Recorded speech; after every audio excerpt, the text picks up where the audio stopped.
তিস্তা আবারও হঠাৎ হরপাবান, ক্ষতিগ্রস্ত কয়েক হাজার বিঘা ধান চাষের জমি এবং বাঁধ ভাঙার আশঙ্কা।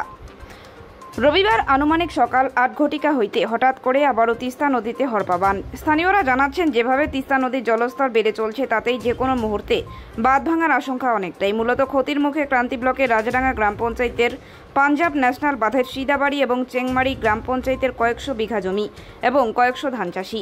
ওই এলাকার চাষিরা জানায়, আমরা ধার মহাজন করে ধান চাষ করেছি, তবে যেভাবে ধানের ক্ষতি হয়েছে তাতে আমরা কিভাবে সেই ধার শোধ করব, এই চিন্তায় আমাদের এখন দিন কাটছে। যদি সরকারিভাবে কোনো আর্থিক সহায়তা করে তবে আমরা সকল চাষিরাই উপকৃত হব। ইতিমধ্যে ১ নম্বর ইস্পাতে বাঁধ ভাঙার আশঙ্কায় আতঙ্কে রয়েছে গ্রামবাসী এবং ওই এলাকায় পরিদর্শনে আসেন রাজাডাঙ্গা গ্রাম পঞ্চায়েতের প্রধান সঞ্জয় ওরাও সহ চেংমারি গ্রাম পঞ্চায়েতের প্রধান আব্দুল সামাদ। তারা জানাচ্ছে, আমরা পুরো এলাকা পরিদর্শন করলাম এবং ইরিগেশন ডিপার্টমেন্টের উচ্চপদস্থ আধিকারিকদের বিষয়টি জানানো হয়েছে। তারা জানান, আমরা ইতিমধ্যে ক্রান্তি ব্লক বিডিও রিমিল সরেনকেও বিষয়টি জানিয়েছি। এলাকাবাসী জানাচ্ছেন, প্রায় ২০ বছর আগে একটি হরপাবান এসেছিল, তবে এবারে যে হরপাবান তা কিন্তু রাতের ঘুম কেড়ে নিয়েছে তিস্তা লাগোয়া এলাকাবাসীর। আজকে জল দেখতে এসেছি। কোন জায়গা এটা? এটা চেংমারি জিপি। কি মনে হয় বাঁধ ভাঙা কি আশঙ্কা? বন্যা পরিস্থিতি তৈরি হচ্ছে, একটা বাঁধ ভাঙা। এর আগেও কি এরকম পরিস্থিতি ছিল?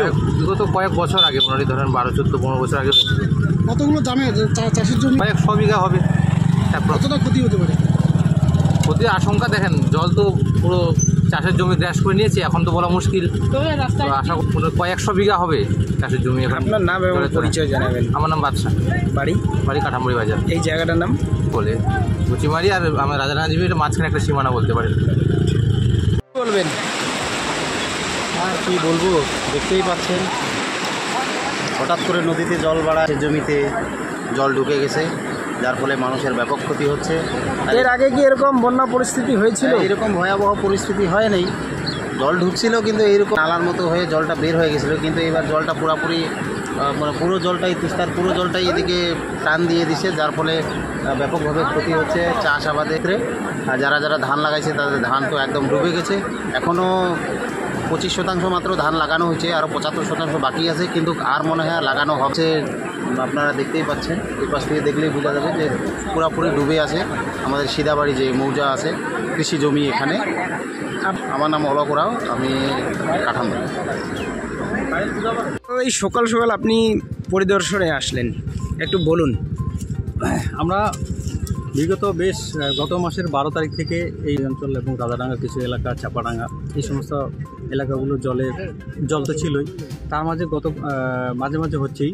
গতকালও কাল থেকে প্রায় 38-3716 কিউআর জল ছাড়াতে মোটামুটি বাঁধের অবস্থা আমাদের এই যে ডুবিকোনা যেটা বলতেছে সিদাবাড়ি ডুবিকোনা, যে নিচের যে স্তরটা খুব নরম এবং আশেপাশে। কি মনে হয় বাঁধ ভাঙার কি আশঙ্কা রয়েছে? হ্যাঁ, ওরকম আমরা মানে বুঝতেছি যে পরিস্থিতি খুব খারাপ, তার জন্য খুব এরিকেশ হচ্ছে।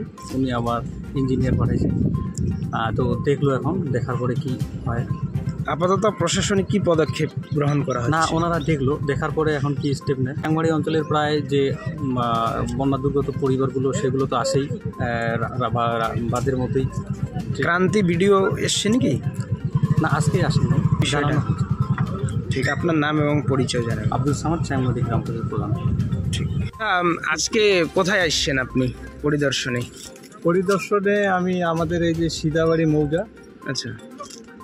কারণ 4 দিন ধরে একইভাবে জল, 4000 কৃষক চাষ করতো। সিদাবাড়ি মৌজাটা আমাদের খুব হাতের চালুর মতন চিনা জানা জায়গা, মানে এই নদীর জন্য রাজাডাঙ্গা গ্রাম পঞ্চায়েতের লোক এই বাড়িঘর ছেড়ে ডাঙ্গায় চলে গেছে। আচ্ছা, এখন অবধি প্রশাসনিক কি ব্যবস্থা গ্রহণ করা হচ্ছে? প্রশাসনিক ব্যবস্থার মধ্যেই এখন ইঞ্জিনিয়াররা আসছে, দেখতেছে, এবং সকালবেলা পুরাটাই ছবি ইরিগেটর পাঠাইলাম, তিনি কথা বলবেন। তার মানে ইরিগেশন ডিপার্টমেন্টের ইঞ্জিনিয়াররা কি এসছেন? হ্যাঁ, এসছেন। স্থানীয়রা জানাচ্ছে বাঁধ ভাঙার আশঙ্কা আছে, কতটা? বাঁধ ভাঙার আমরা যা দেখতেছি এই মুহূর্তে ওরকম কোনো ইসে নাই, কিন্তু বাঁধের কাজগুলো করাইতে হবে এই মুহূর্তে। যেহেতু হয়তো বেশি সংখ্যক জল হলে জলটা ওভারফ্লো হয়ে আমাদের চাপাডাঙ্গা জিপি আর চেংমারি জিপি, এই দুইটা জিপির মধ্যে ভয়ানক অবস্থা হতে পারে। আচ্ছা, এর আগেও কি এরকম পরিস্থিতি হয়েছিল? না, এর আগে কোনোবার এরকম হয়নি। কত বছর পর আপনার? 12 বছর পর হয়েছে। এই ভয়াবহ পরিস্থিতি রুখতে কি পদক্ষেপ নেওয়া হচ্ছে? এখন আমরা সরকারিভাবে সবাইকে আমরা পাঠাচ্ছি, জানাচ্ছি। এখন সরকারিভাবে কী কী করণীয় দেখছে। আপনার পরিচয়? রাজারাঙ্গা গ্রাম পঞ্চায়েতের প্রধান। এই জায়গাটার নাম? সঞ্জয় বড়। জায়গাটার নাম? জায়গাটার নাম এটি সিদাবাড়ি।